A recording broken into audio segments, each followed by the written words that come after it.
하나님 말씀 데살로니가전서 2장 1절부터 12절 말씀입니다. 신약성경 329페이지 데살로니가전서 2장 1절부터 12절 말씀 제가 봉독하고 마지막 절 합독하겠습니다. 형제들아, 우리가 너희 가운데 들어간 것이 헛되지 않은 줄을 너희가 친히 아나니 너희가 아는 바와 같이 우리가 먼저 빌립보에서 고난과 능욕을 당하였으나 우리 하나님을 힘입어 많은 싸움 중에 하나님의 복음을 너희에게 전하였노라.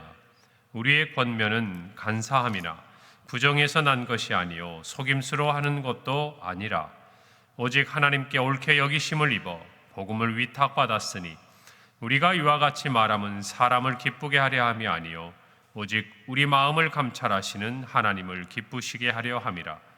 너희도 알거니와 우리가 아무 때에도 아첨하는 말이나 탐심의 탈을 쓰지 아니한 것을 하나님이 증언하시느니라.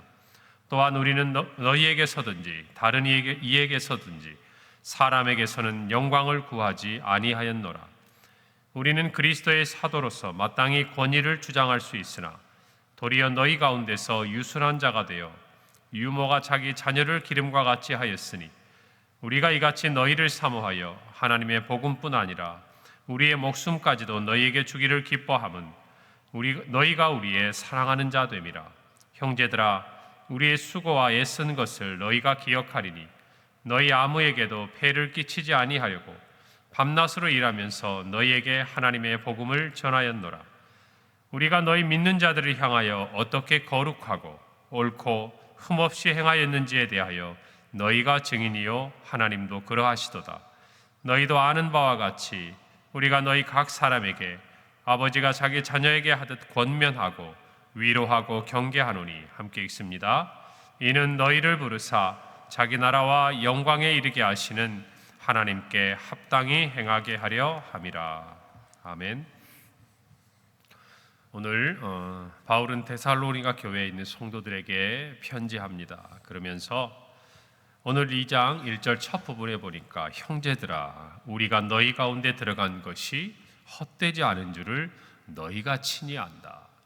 오늘 이 2장 말씀을 읽다 보면 너희가 안다라는 표현이 굉장히 많아요.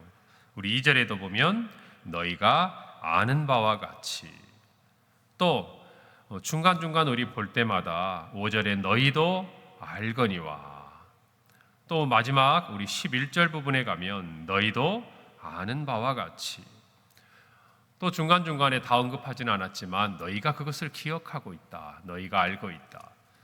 3주간의 사도 바울의 또 이 전도 여행 팀에 그들을 향한 사랑과 또 수고와 또 무엇보다도 그들이 정말 그들을 속이려 하거나 탐심으로 행하지 아니하고 하나님을 기쁘시게 하기 위해서 정직하게 행한 그 모든 것들에 대해서 바울은 자기의 견해와 자기의 생각을 주장할 뿐 아니라 너희가 알고 있다라고 계속 이야기하고 있는 것입니다. 오늘 우리가 이 말씀을 볼 때 바울이 얼마나 하나님 앞에서뿐만 아니라 또 데살로니가 교회를 섬김에 있어서 자기 스스로가 옳고 또 흠이 없이 행하기 위해 노력하고 수고하였는가. 곧 바울은 그가 전하는 하나님의 복음 앞에서도 그리고 하나님 앞에서도 늘 하나님이 지켜보시고 감찰하시는 그 하나님 앞에 행하였다는 것을 우리가 행할 수 있는 것입니다. 우리 성도들 모두가 살아가면서 우리에게 참 중요한 마음이 있다면 그런 마음가짐 같아요. 하나님께서 감찰하고 계신다. 하나님께서 이 모든 것을 살펴보고 계신다. 그렇다면 우리가 어떻게 행해야 할지, 또 어떻게 행하면 안 되는지에 대해서 분명한 기준이 서는 것이죠. 우리가 사실은 대부분 모르는 것은 아닙니다. 하나님 앞에서 뿐만 아니라 세상 가운데 살아가면서 참으로 저와 여러분이 무엇을 하나님이 기쁘시게 하는지 알아요. 저는 그렇게 생각합니다. 이제 신앙생활을 처음 하신 분들은 하나하나 배워가면 되지만 또 새벽을 깨우시는 많은 분들은 이미 오랜 시간 하나님과 동행하시고 신앙생활을 해오셨기 때문에 아마 저희들이 굳이 이것이 하나님이 기뻐하시는 일인지 또 이것이 하나님이 싫어하시는 일인지 하나하나 다 체크하지 않아도 우리가 이미 알게 됩니다. 우리도 가족끼리 살다 보면 그러지 않아요? 이것은 우리 부모님이 기뻐하시는 일이고 좋아하시는 일인지, 이것은 싫어하시는 일이고 평소에 하지 말라고 가르쳐 주신 것인지, 처음에는 배우지만 나중에는 그것이 우리의 몸에 삶으로 자리 잡게 되는 것 아니겠어요? 그렇기 때문에 저와 여러분이 무엇보다도 중요한 것은 하나님과 함께 있다라는 것, 하나님이 이 모든 것을 살펴보고 계신다는 것, 그 마음을 가지게 되면 저와 여러분이 하나님 앞에서뿐만 아니라 사람들 앞에서도 당당한 모습으로 설 수 있는 것입니다. 첫 번째는 뭐예요? 하나님 앞에서 우리가 정말 감찰하시는 하나님을 바라보고 살아가는 것, 그것이 온전하게 세워질 수 있다라면 오늘 하루를 살아가는 저와 여러분은 우리 주변에 만나는 모든 사람들 앞에서도 바울과 같이 이렇게 이야기할 수 있을 것입니다. 오늘 2절에 보니까 너희가 아는 바와 같이 우리가 먼저 빌립보에서 고난과 능욕을 당하였으나 우리 하나님을 힘입어 많은 싸움 중에 하나님의 복음을 너희에게 전하였다. 많은 싸움 중에 하나님의 복음을 너희에게 전하였다. 하나님의 복음을 전하기에 있어서 영적인 전투가 얼마나 치열했는지를 사도 바울이 이야기하고 있는 것입니다. 우리는 빌립보에서 어떤 일들을 기억합니까? 그가 드로아에서 성령의 환상을 보고 마게도니아 사람 중에 하나가 우리에게로 건너오라 라는 성령의 인도하심을 받습니다. 그리고 나서 그가 건너간 유럽에서 맞이한 첫 번째 성, 그 성이 바로 빌립보 아닙니까? 그 성에서 어떤 일을 겪습니까?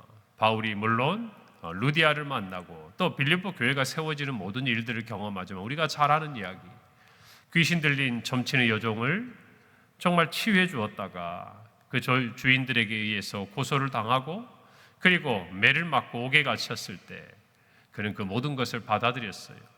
그리고 바울과 실라가 그 감옥에서 하나님 앞에 기도하고 찬송할 때 지진이 일어나고 옥문이 열리고 죄수들이 정말 그 감옥에서 빠져나갈 수 있는 모든 상황 가운데 있음에도 불구하고 그가 복음을 위하여서 떠나지 아니하고 그리고 오히려 간수를 하나님의 정말 자녀로 구원하는 이 놀라운 일들, 우리가 너무나 잘 아는 한마디, 주 예수를 믿으라 그리하면 너와 내 집이 구원을 받으리라. 정말 이 너무나도 명확한 한마디를 전한 이야기가 바로 빌립보 아닙니까? 그 모든 일을 바울이 경험하고 또 우리가 기억하는 이와 같은 일들이 있기까지 영광스러운 믿음의 승리요 복음이 전파된 이야기지만 바울과 실라에게는 많은 영적인 싸움이 있었다는 것을 그 스스로가 이야기하고 있는 것입니다. 우리가 복음을 전할 때 세상에서 환영을 받을 것이다. 성경 그렇게 말씀하지 않죠. 예수님도 말씀하셨습니다. 세상이 너희가 미워하거든 너희보다 먼저 나를 미워하다. 그 사실을 너희가 알아야 한다. 이 부분에 대해서 우리가 각오하지 아니하고 이 부분에 대해서 복음을 전하면서 영광을 얻기를 원하고 복음을 전하면서 세상 가운데서 평안을 얻기를 원한다. 그것은 성경에서 말씀하는 가르침이 아니라는 것입니다. 그래서 저와 여러분은 복음을 위해서 바울이 늘 이야기한 것처럼 하나님 앞에서 군사가 되어 수많은 영적인 전쟁과 전투를 싸움을 통해 이겨야 하는 사명이 있는 것입니다. 오늘 바울은 이야기하죠. 2절에 우리 하나님을 힘입어 많은 싸움 중에 우리의 복음을 너에게 전하였다. 하나님을 힘입었다. 저와 여러분이 적어도 저와 여러분의 삶을 살아가면서 예수 그리스도의 향기를 드러내고 또 하나님의 이 구원의 복음을 전함에 있어서 분명히 알아야 될 것, 저와 여러분의 능력이 아니라는 것이 우리가 은혜 받고 우리가 감격하고 우리가 하나님의 정말 그 은혜에 감동하여서 전하는 그런 것이 복음이 아니라 오직 성령을 힘입지 아니하며 우리가 전하는 이 복음이 정말 그들의 영혼을 감화시키고 변화시킬 수 있다는 그 가능성에 대해서 기대하지 않고 오직 성령님만을 붙들고 나아가야 한다는 것이 성경이 저와 여러분에게 가르쳐주는 말씀이라는 것입니다. 우리는 복음을 전하기 위해서 하나님을 힘입어야 합니다. 오늘 하루를 살아가면서 우리는 우리에게 주어진 이전의 그 하루와 같은 삶을 별 다르지 않게 살아갈 것입니다. 그러나 한 가지 놀라운 이야기는 이 오늘의 우리의 삶 가운데서 하나님은 우리를 통해서 그 어떤 영혼을 하나님 앞에 인도해 내시기 위한 계획을 가지고 계신다는 사실이에요. 그것을 저와 여러분이 분명히 아셔야 합니다. 오늘 4절에 보니까 오직 하나님께 옳게 여기심을 입어 복음을 위탁받았으니 우리가 이와 같이 말하면 사람을 기쁘게 하려 하며 오직 우리 마음을 감찰하시는 하나님을 기쁘시게 하려 합니다. 바울은 늘 생각합니다. 자기는 복음을 위탁받은 사람이라는 것이 청직이라는 것입니다. 마치 내 것처럼 주는 것이 아니라는 것이에요. 내가 받은 것, 더 나아가서 하나님께 나에게 전하라고 맡겨주신 이것을 겸손히 전할 뿐이라는 것이. 그래서 저와 여러분이 복음을 전함에 있어서 또 그 외에 우리의 삶의 모든 자세가 겸손해야 합니다. 왜요? 우리도 하나님 앞에 거저 받은 것이 그 복음 안에서 지금 저와 여러분의 삶이 이루어지고 있는 것이에요. 그 복음 안에서 우리의 삶의 이전과 이후가 다른 전혀 다른 새로운 출발이 일어났기 때문이라는 것입니다. 그래서 저와 여러분은 늘 하나님 앞에 청지기의식을 가져야 돼요. 복음뿐입니까? 우리의 생명도 마찬가지, 우리의 물질도 마찬가지고, 우리의 은사도 마찬가지고, 우리의 그 모든 것들이 하나님께서 우리에게 위탁해 주신 것, 하나님께 위탁받은 것들이라는 사실을 저와 여러분이 잊지 말아야 한다는 것입니다. 위탁받았다는 게 어떤 의미입니까? 언제라도 주인이 찾아가실 수 있는 것이. 그렇기 때문에 그 마음을 가지고 우리에게 맡겨주시는 그 동안 하나님의 뜻대로 생명을, 하나님의 뜻대로 우리의 은사를, 하나님의 뜻대로 우리의 능력과 우리의 물질과 모든 삶을 그렇게 살고 그렇게 드려야 한다는 것을 바울은 이야기하고 있는 것입니다. 그래서 바울은 뭐라고 말합니까? 고린도전서 4장 1절에 사람이 마땅히 우리를 그리스도의 일꾼이요 하나님의 비밀을 맡은 자로 여길지어다. 여기서 하나님의 비밀이 뭡니까? 그 복음을 이야기하는 거예요. 우리를 그리스도의 일꾼이요 하나님의 복음을 맡은 자라는 것이 우리에게 맡겨주시고 위탁하셨다고 말입니다. 이 의식이 있는 사람은 복음뿐만이 아니에요. 우리의 시간도 모든 삶도 하나님께서 우리에게 맡겨주신 삶이라는 것을 인정하는 것입니다. 할렐루야. 우리의 모든 죄의 시작은요 마치 하나님의 것을 내 것처럼 사용하는 데서 출발하는 거예요. 하나님 우리에게 주신 삶을 내가 주인이 되고 하나님 우리에게 맡겨주신 우리의 모든 은사와 우리의 모든 것들을 마치 내 것인 양 사용하다가 넘어지고 실족하고 범죄하고, 여러분 저와 여러분이 오늘 하루를 살아가면서 하나님께서 나에게 무엇을 맡겨주셨는지 한번 돌아보시기 바랍니다. 모든 것을 하나님이 맡겨주셨다고 고민해 보세요. 찾아보세요. 묵상해 보세요. 은혜가 가득할 겁니다. 나에게 모든 것을 맡겨주신 정말 그 하나님의 은혜를 생각할 때 오늘 하루 저와 여러분의 삶에 주님의 위로가 충만할 줄을 믿습니다. 여러분 그것을 인정하는 사람의 삶은 어떤 삶인 줄 아세요? 6절과 같은 삶이에요. 또한 우리는 너희에게서든지 다른 이에게서든지 사람에게서는 영광을 구하지 아니하였다. 사람을 의식하지 않은 그 사람을 나의 자랑으로, 이 세상에 썩어질 그 무엇을 나의 자랑으로 삼지 않았다라는 것입니다. 왜요? 모든 것이 하나님의 것이기 때문입니다. 그래서 나에게 맡겨주신 그 모든 것들을 썩어지지 아니할 영원한 것들을 위해서, 사람이 아닌 하나님의 영광을 위해서 바울은 기꺼이 사용했던 것이에요. 그가 이 땅에서 가지고 있던 영광스러웠던 것들, 가말리엘 문화생이라는 그 지식과 히브리인 중에 히브리인이요 유대인 중에 유대인이었던 그 모든 자신의 경력과 그 모든 것을 배설물처럼 여기고 오직 내 안에 그리스도가 존귀하게 되는 것을 오로지 그의 삶의 기쁨으로 삼았던 사람, 그가 그렇게 할 수 있었던 유일한 이유가 하나 있다면 그의 삶을 하나님께 위탁받았다는 청지기의 삶이라는 것입니다. 오늘 저와 여러분도 마찬가지. 하나님이 이 하루를, 이 새벽을 언제까지 맡겨주실지 우리는 아무도 알 수 없습니다. 그러나 주님이 저와 여러분에게 주신 이 새벽의 시간을 하나님의 영광을 위해 사용하는 이 자리에 있는 여러분 모두에게 하나님께서 여러분을 향해 이루신 모든 뜻을 이루어 주실 줄을 믿는 것입니다. 할렐루야. 그 마음으로 오늘 하루 은혜 가운데 살아가는 저와 여러분이 되기를 바랍니다. 바울은 또 이야기하죠. 갈라디아 1장 10절 말씀이에요. 이제 내가 사람들에게 좋게 하랴 하나님께 좋게 하랴 사람들에게 기쁨을 구하랴 내가 지금까지 사람들의 기쁨을 구하였다면 그리스도의 종이 아니니라. 여러분 오늘 하루를 살아가면서 문득 여러분이 무언가를 선택해야 되고 무언가를 결정해야 되고 무언가를 여러분이 취사 선택한 그 상황이 다가오거든 이 말씀을 생각하세요. 어떻게 하는 것이 하나님이 좋아하시고 기뻐하실 일일까? 여러분 우리가 잘 아는 책 제목이 있지 않습니까? 예수님이라면 어떻게 하셨을까? 우리 똑같은 이야기. 오늘 하루를 살아가면서 한 가지 이 질문 앞에 서 보세요. 여러분이 무언가를 선택하고자 할 때 하나님이 기뻐하실 것인가?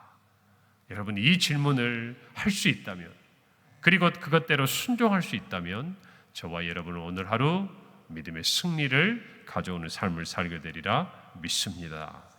믿습니다.